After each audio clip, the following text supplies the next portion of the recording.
Evening मेरे भाई। India post GDS updates में आपका भी स्वागत करते हैं मेरे भाई। भारतीय डाक के लिए ये भविष्य में और ये भारतीय डाक के सुनहरे अक्षरों में लिख गया है कि 3 लाख जीडीएस को 8 पे कमीशंस मिलेगा। ये मेरे भाई हम नहीं कह रहे हैं, ये नरेंद्र मोदी कह रहे हैं मेरे भाई। ये पीएम का ऑर्डर आया है, इसलिए इस वीडियो को अंत तक जरूर देखना मेरे भाई, क्योंकि जितनी देर वीडियो को देखोगे उतनी देर फायदा होगा। इसलिए इस वीडियो को शेयर कर देना, चैनल को सब्सक्राइब कर लेना और लाइक एक जरूर कर देना मेरे भाई, क्योंकि जीडीएस को 8 पे कमीशंस कैसे मिलेगा ये आपको 4 ऑर्डर्स जो निकले हैं क्लियर कर देगा। ये सरकार भी कहीं ना कहीं जीडीएस कर्मचारियों के लेके काफ़ी ज़्यादा चिंता दिखाई है और इसीलिए 3 लाख जीडीएस का खुशी की लहर अब सामने दिखा रहा है। अब देखो, ये बहुत पहले ऑलरेडी जानते हो मेरे भाई, जो मेंबर ऑफ पार्लियामेंट हैं अभी लोकसभा में ये मेंबर ऑफ पार्लियामेंट है और ये ऑलरेडी एमपी हैं लोकसभा में और आंध्र प्रदेश की हैं। ये ऑलरेडी बहुत पहले 8 पे कमीशंस के लिए इन्होंने आवाज़ उठाई थी। आपको याद होगा, अंबिका जी लक्ष्मी नारायण वाल्मीकि जी हैं, इन्होंने बहुत पहले आवाज़ उठाया था, कहा था कि 3 लाख जो जीडीएस है कहीं ना कहीं वो भी भारतीय डाक का एक अहम हिस्सा है। तो जाहिर सी बात है कि उनको भी 8 पे कमीशंस का लाभ मिलना चाहिए। अब सरकार ने उस समय कहीं ना कहीं अनदेखा किया, देख के अनदेखा किया। तो लेकिन मेरे भाई, अब सरकार को मतलब पलटने का समय आ गया है। अब देखिए एमपी की हैं और इन्होंने कितना बड़ा पत्र लिखा है। अब सीधे ये पत्र निर्मला सीतारमण जी को लेटर लिख दिया है। अब वित्त मंत्रालय के पास गया है। तो जाहिर सी बात है कि मेरे भाई 8 पे कमीशन आपको देना पड़ेगा और ये कहीं ना कहीं जीडीएस को बहुत बड़ी खुशखबरी दे जाएगी। अब आपकी सैलरी कहीं ना कहीं 30 से 35 हज़ार बनेगा मेरे भाई। अब इस वीडियो को अंत तक जरूर देखिएगा, कितनी बड़ी ये पत्र है। अब ये पत्र कितने तारीख को लिखा गया है मैं ये भी बताऊंगा। ये लेटेस्ट पत्र है साथियों। सबसे पहले क्लियर कर दूं, ये 8 अप्रैल 2026 को लिखी हैं।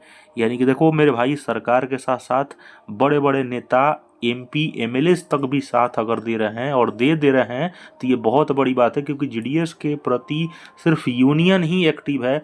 जीडीएस खुद मेरे भाई देख सकते हो कि जीडीएस के अंदर एकता नहीं है, तो वो तो ऑलरेडी जानते ही हो। लेकिन एमपीज एमएलए अगर आपके साथ आ गए तो जाहिर सी बात है कि आप आधा आधा मतलब आपने जीत लिया, 50% तो जीत ही लिए। तो सबसे बड़ी खुशखबरी अंबिका लक्ष्मी नारायण जी ने निर्मला सीतारमण जी को लेटर्स लिखा। अब ये देखो लेटर कितनी बड़ी है, रेस्पेक्टेड, ये देख सकते हो, रेस्पेक्टेड सर। ये रिस्पेक्ट इन्होंने रिक्वेस्ट किया है कि ग्रामीण डाक सेवक जो 3 लाख जीडीएस हैं उनको 8वां वेतन 8 पे सेंट्रल कमीशंस का लाभ दिलवाइए और उसको अंतर्गत आप इंक्लूड कराइए। अब इन्होंने साफ कहा है कि I bring to your kind advice. अब देखो एमपीज एमएलएस के पास फुल पावर्स होते हैं और वो कहीं ना कहीं एमपीज और एमएलएस के बातों को कहीं ना कहीं अनदेखा सबसे पहले तो नहीं कर सकते। ठीक है, भारत का ये सबसे पहले मेरे भाई संविधान का ये ताकत यही कहता है कि एमपीज और एमएलएस को आप कहीं ना कहीं अनदेखा नहीं कर सकते हो और उनके उठाए हुए ये चीज़ें जो पहल हैं कहीं ना कहीं वित्त मंत्रालय के पास अगर ये पत्र जाएगा तो जाहिर सी बात है इसको स्पेशल से वे में स्पेशल तरीके से ट्रीट करेंगी। अब देखो इन्होंने साफ कहा है कि हम नोटिस देना चाहते हैं कि ये long standing grievance of approximately 2,75,000 यानी कि 3 लाख जो ग्रामीण डाक सेवक हैं, जो भारतीय डाक का जो गांव के भारतीय डाकों का वो रीढ़ की हड्डी कहे जाते हैं डिपार्टमेंट ऑफ पोस्ट का। और this deducted employees provide dedicated employees provide essential postal services in rural area. इन्होंने कहा है कि जो 3 लाख ग्रामीण डाक सेवक जो भारतीय डाक का रीढ़ की हड्डी कहलाती है, वो कहीं ना कहीं इनके अंदर इतना डेडिकेशन और डेडिकेशंस के साथ भारतीय डाक के हर एक रूरल गांव में अंतर्गत अपने सर्विसेज को प्रोवाइड कराते हैं और equivalent in nature and importance in those rendered in urban region. यानी कि ये उतने ही काम करते हैं जितने अर्बन एरियाज के पोस्टल एम्प्लॉयज और पोस्टल भारतीय डाक के कर्मचारी काम करते हैं। लेकिन डिस्पाइट देयर क्रूशियल रोल, लेकिन परंतु इनके काम करने के बावजूद, इतने डेडिकेशन समर्पण त्याग करने के बावजूद भी जो 3 लाख ग्रामीण डाक सेवक कहलाते हैं, इनके जो है इनके साथ सेम इसेंशियल सर्विस कभी भी भारतीय डाक नहीं किया है। इन्होंने भी देखो मेरे भाई एमपीज हैं और एमएलएज हैं, ये भी जानते हैं और ये चीख चीख के कह रहे हैं कि कहीं ना कहीं डिस्क्रिमिनेशंस कर रही है ये भारत सरकार और डाक विभाग, चीख चीख के, और एमपीज एमएलएज को भी पता है कि जीडीएस के साथ अलग ट्रीट किया जाता है और बाकी जो भी डिपार्टमेंटल डीओपी के जो हैं उनके साथ अलग बिहेवियर किया जाता है। आप देख सकते हो इन्होंने साफ लिखा है कि डिस्पाइट इनके रोल्स के इतने ईमानदारी से काम करने, त्याग, परिश्रम के बावजूद जीडीएस एम्प्लॉयज़ को अलग तरीके से देखा जाता है बजाय रेगुलर एम्प्लॉय जो कि डिपार्टमेंटल में और जो ऑलरेडी मतलब प्रमोशन के माध्यम से हैं, है ना।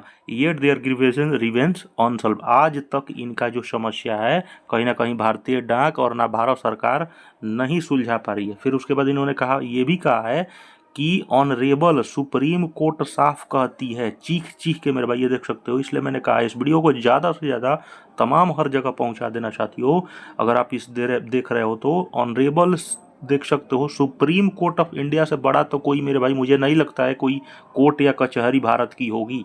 वो चिल्ला चिल्ला के कह रहा है कि honourable supreme court of India साफ कह रहा है, और ये 22 अप्रैल 1977 यानी कि 1977 में ये ऑलरेडी कह दिया है, सुप्रीम कोर्ट ने क्लियर कर दिया है कि हेल्ड एक्स्ट्रा डिपार्टमेंटल एम्प्लॉयज जिसको जीडीएस आप बनाए हो, और ये क्लियर कहता है कि इन लोग को रेगुलर सर्विस का दर्जा देना है और ये अंतर्गत आते हैं, है ना। इन लोग क्लियर इन्होंने कहा है कि इंडिया पोस्ट के जो ग्रामीण डाक सेवक है सुप्रीम कोर्ट से बड़ा तो कोई मुझे नहीं लगता है, और ये क्लियर कह रहा है कि ये कहीं ना कहीं सिविल पोस्ट के होल्डर हैं, है ना। इन्होंने क्लियर कहा है सुप्रीम कोर्ट ने, लेकिन डाक विभाग और भारत सरकार ने इसको अनदेखा किया। उसी तरह इन्होंने कहा कि हर जो भी पे कमीशन आता है और इसको मिलता है, बोथ मिलता है, यानी कि सभी को मिलता है, डिपार्टमेंटल एम्प्लॉयज़ को ही मिलता है और जीडीएस को ही मिला है। और देखो 7th पे कमीशन निकल गया है, यानी कि 7th पे अभी चल रहा है, लेकिन 7th पे तो जल्द खत्म होगा, लेकिन 7th पे में भी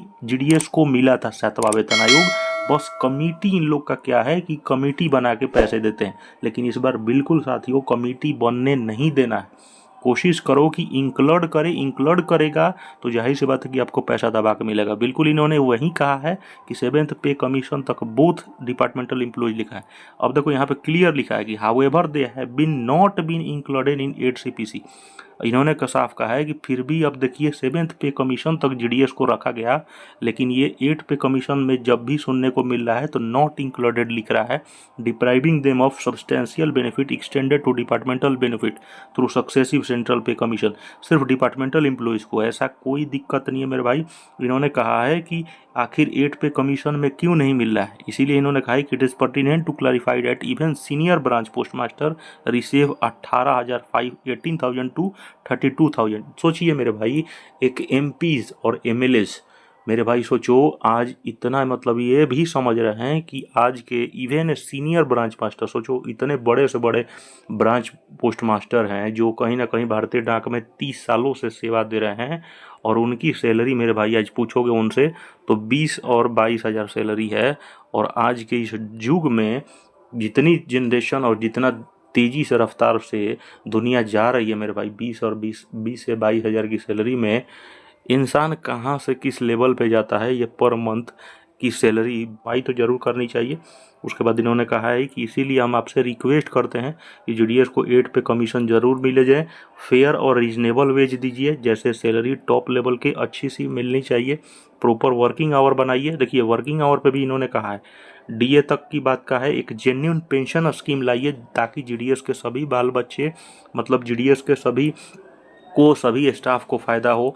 ग्रेट्युटी को इम्प्रूव करिए, मेडिकल और अदर वेलफेयर स्कीम्स को लाइए ताकि जीडीएस के सभी जो हमारे 3 लाख डाक कर्मचारी हैं उनके भविष्य को निवारा जा सके, है ना। इन्होंने कहा है कि इसीलिए आपसे रिक्वेस्ट करूंगा कि जीडीएस को इंटरवेंशन करिए और इंक्लूड करिए 8वें वेतन में।